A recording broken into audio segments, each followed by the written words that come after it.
It was a freezing cold day. I awakened, Shauna awakened. Mom, we're leaving in 5. She had a full day that day. She was godmommy to a little 2-year-old.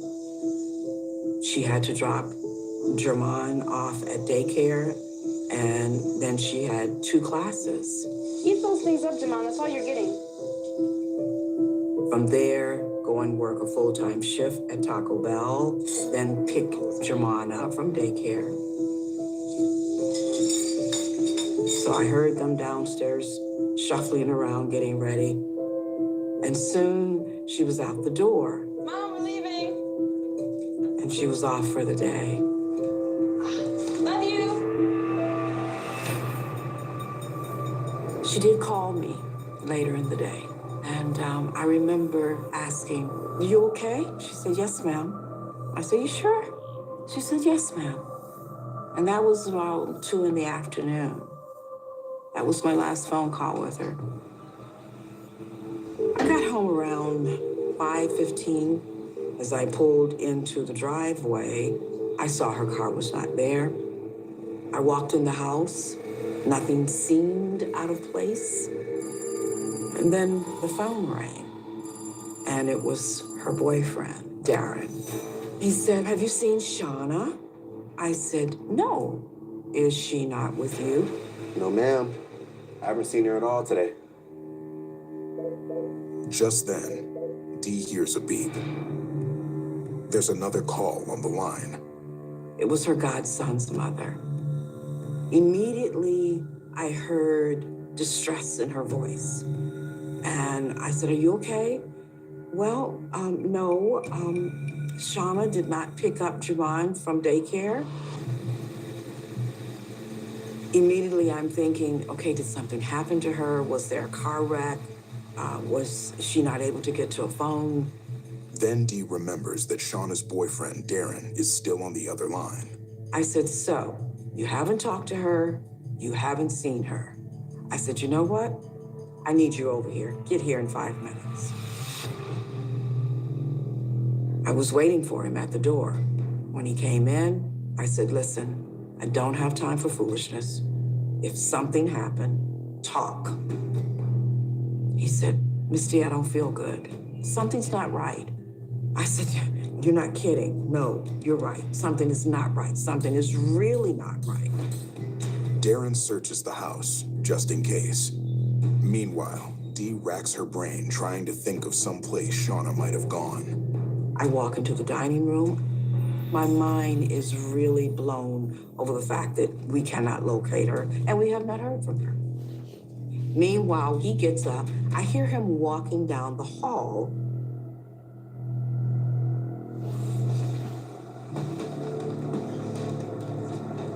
I heard him walk inside the bathroom.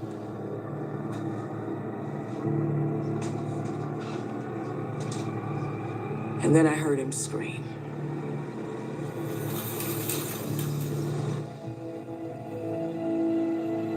He screamed over and over loud. And he looked at me and he said, "Miss D, dial 911. Shauna is in the bathtub, and the water is cold. Miss D, please dial 911. Can I bring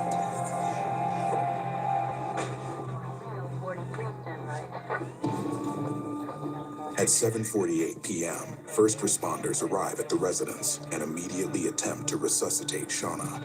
They had her on, like, the regular ambulance gurney, rolling gurney thing, and they are rolling her out.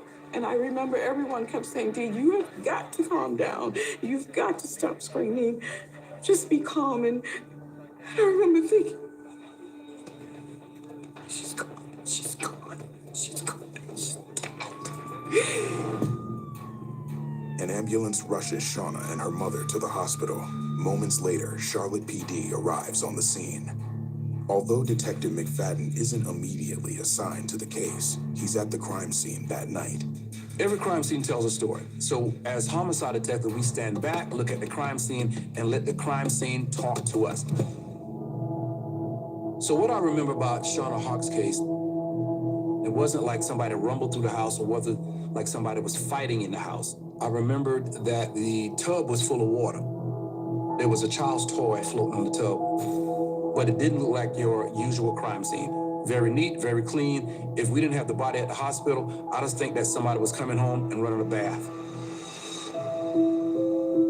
So we look at the windows and we look at the doors to see if we had pry marks. We look at the back door, see if we have footprints. We don't have any signs of struggle. We don't have any signs of forced entry. And it looked like, or it appeared like she let someone in. There was a comfort level, at least early on, before she was attacked, between her and the offender. So my big questions at the scene was, why is there no forced entry? Did she let somebody in? Talking to her mother, talking to her friends. We knew that she was very cautious. Shauna would not let anybody in the house. So it appeared like she knew her assailant. At the hospital, despite Dee's desperate hopes that Shauna might somehow survive, she is pronounced dead. It appears that Shauna Hawk has drowned. Shauna was the rock of the family. You know, she's the one that everybody would go to if there was a problem, because they know Shauna's gonna figure it out. You just wouldn't believe that this actually happened to somebody you know and love. You're trying to believe what your ears are hearing and your mind not wanting to believe. It was only after I saw her in the casket that I believed it.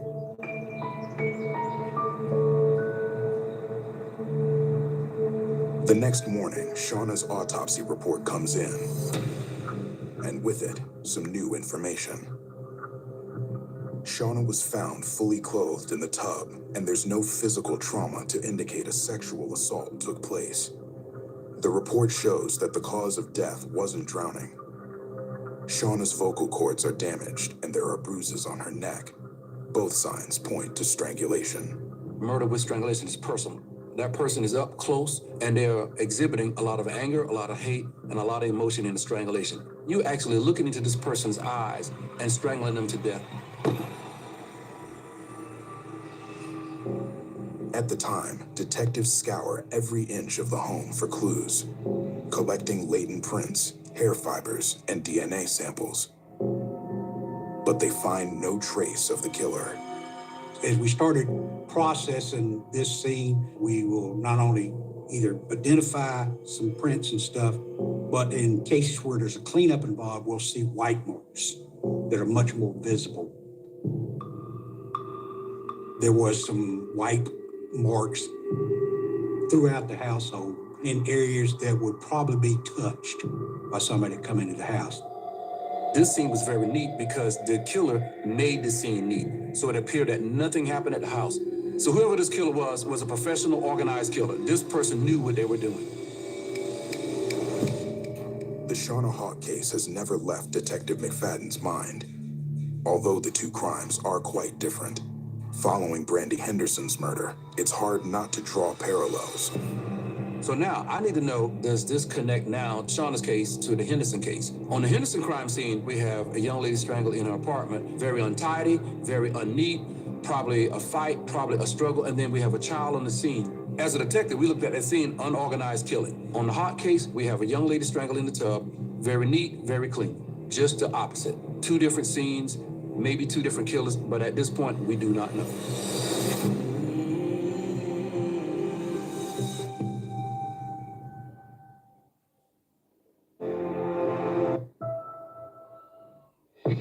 The influencer industry exploded. If you don't set hard boundaries, the internet will eat you and destroy you. The problems going on behind the scenes can be a lot darker. That's when she created a witch's coven. Does everybody have their knife? Boom, boom, boom. We're with the FBI. What is going on? People have no sense of reality. How did we go from social media to you want me dead? Deadly Influence, the social media murders, tonight on ID. This is our lifelong dream. Biggest problem on this homestead is living on top of a mountain. We have had challenges that we did not expect here. Coldest temperatures, the worst drought in 50 years. The future of your homestead is at the bottom of the mountain. I hate to be the one that breaks it to you. I truly believe we were meant to be here. Would you consider moving this operation down to the water source? No. Find you Homestead Rescue, Thursday on Discovery. Insect Backstreet Boys. Boys to Men. 98 degrees. O-Town. This is a scam. We're getting scammed here. Hey, where the hell is that money? Never come out. That needed to be hidden. He was very predatory. I just thought about jumping off that balcony. You have no idea, nor will you ever know. Brand new Boy Band Confidential. Friday on ID. Are you ready? Food Network is bringing you the biggest home cook competition, judged by two of the biggest names in the culinary world. Good luck. They never know when their turn will come, who they'll go up against, or what the challenge will be. This is deceptively tricky. Only one will be crowned the winner. Cooking is exceptional. Brand new 100 Cooks. Saturdays on Food Network. Beauty can get you attention and it can make you rich. But if you're not careful, it can destroy you.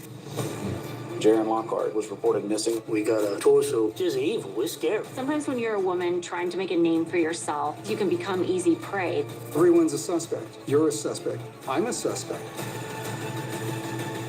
It's scary just how quickly things got out of hand. Brand new Lethally Blonde starts Friday, 10th of July on ID.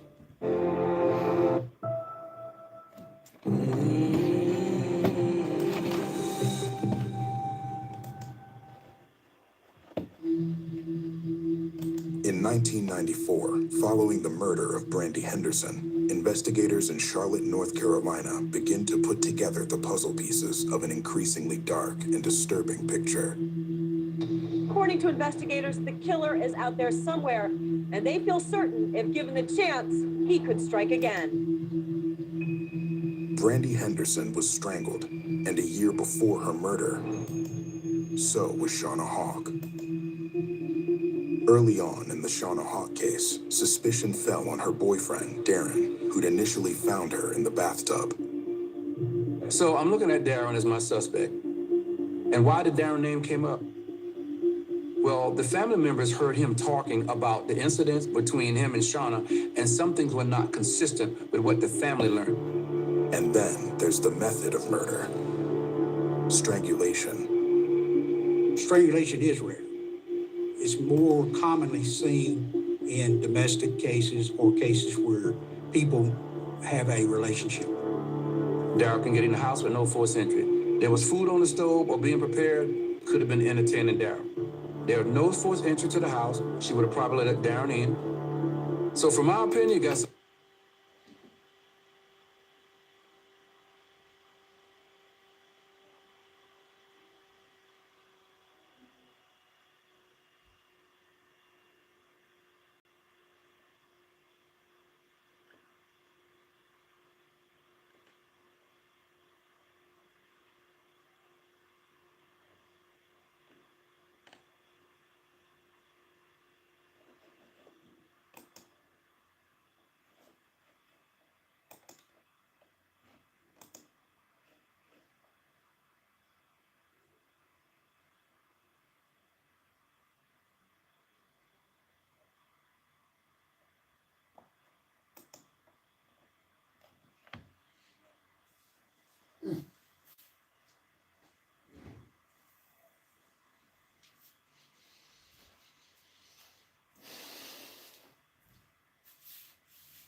So we talking to the campus police, and we learned that this is the spot that Shauna usually parks in. So this person knew enough about Shauna to bring the car back and place it in the exact same spot that Shauna parks every day. We know that Shauna Hawk was stalked. Her comings and goings, what she did, her lifestyle. It wasn't a botched robbery or burglary. It was deliberate.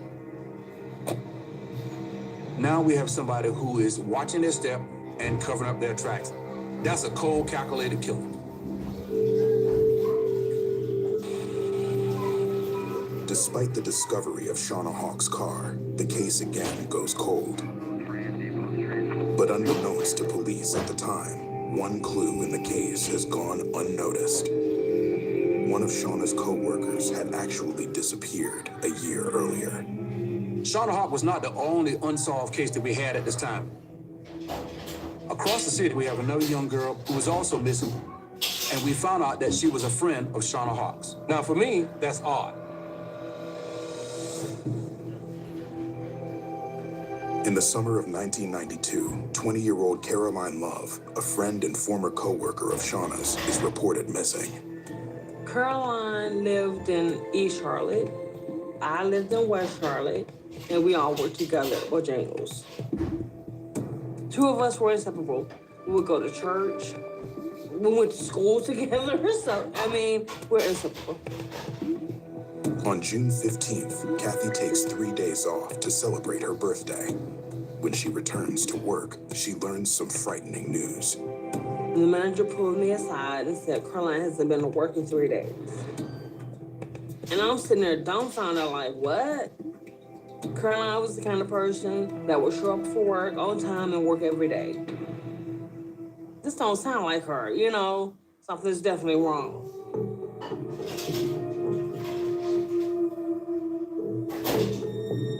Shortly after her disappearance, Caroline's sister, her roommate, and her roommate's boyfriend report her missing.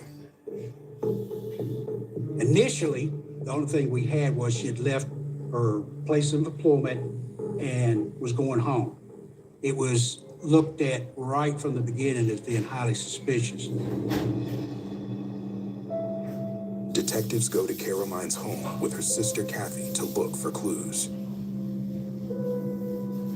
When I walked through the door of the apartment, it felt kind of cold.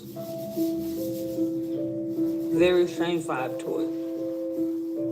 Kitchen is right here on your left-hand side. Then there's a little dining area. The room to the left was Sally's, the room to the right was Caroline's. She had a dresser, 2 nightstands, and a Bible that was open. She's gone, you know?